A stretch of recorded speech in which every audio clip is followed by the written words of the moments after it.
राम राम। कार्तिक महात्म्य 15वां अध्याय। नारद जी बोले, शिवजी के गण वीरभद्र को गिरा देखकर हाहाकार करते हुए शिवजी के पास गए। तब शिवजी बैल पर चढ़कर हंसते हुए युद्ध भूमि में आए। शिवजी को रण में देख रुद्रगण सिंह की सी गर्जना करते हुए बाणों की वर्षा से असुरों को मारने लगे।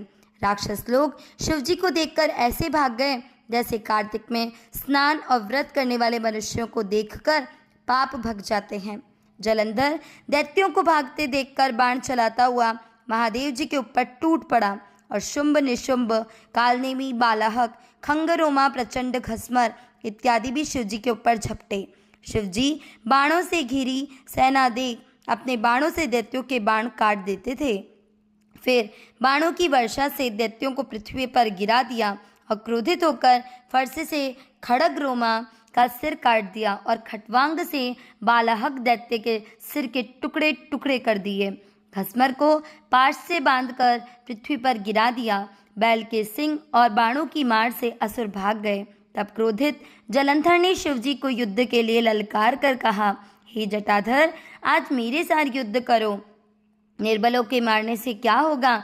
जो कुछ तुम में बल है वह मुझे दिखाइए। नारद जी बोले, ये कहकर 10 बाण शिवजी को मारे, परंतु महादेव जी ने हंसते हुए अपने बाणों से उनको काट दिया और 7 बाणों से जलंधर के ध्वजा, छत्र और धनुष को भी काट दिया।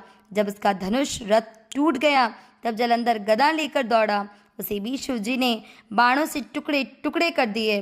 तब दैत्य घूसा उठाकर मारने गया, परंतु शिवजी ने बाणों की मार से 1 कोस दूर फेंक दिया। जलंधर ने शिवजी को अधिक बलवान जान मोहित करने वाली गंधर्वी नाम की एक अद्भुत माया फैलाई। तब अप्सरा और गंधर्वों का नृत्य होने लगा। सम, ताल, वेणु और मृदंग बजने लगे।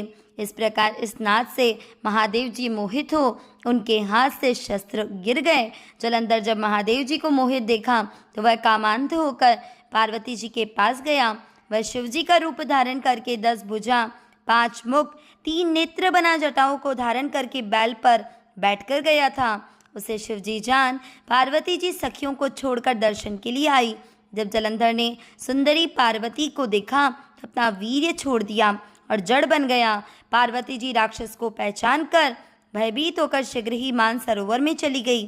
तब जलंधर बिजली की चमक की भांति पार्वती को गई देखकर पुनः युद्ध में आ गया। पार्वती जी ने मन में भयभीत होकर विष्णु जी का ध्यान किया। तब विष्णु जी ने पार्वती जी को दर्शन दिए। पार्वती जी बोली, हे विष्णु, जलंधर दैत्य ने बड़ा नीच कर्म किया है, क्या आपको ज्ञात नहीं है? भगवान बोले कि उसने अपने मरने का उपाय स्वयं बता दिया है। जैसा छल उसने किया है उसी की भांति हम भी उसकी स्त्री के साथ करेंगे, क्योंकि इसकी स्त्री बड़ी पतिव्रता है। पतिव्रत रहते वह मारा नहीं जा सकता, वही इसकी रक्षा करती है। नारद जी बोले, रुद्र गंधर्व सहित युद्ध में रहे और विष्णु जी जलंधर की नगरी में चले गए। जब माया अंतर्ध्यान हो गई तब शिवजी को भी ध्यान हुआ और तब शिवजी ने क्रोधित होकर लड़ाई के लिए जलंधर पर चढ़ाई कर दी।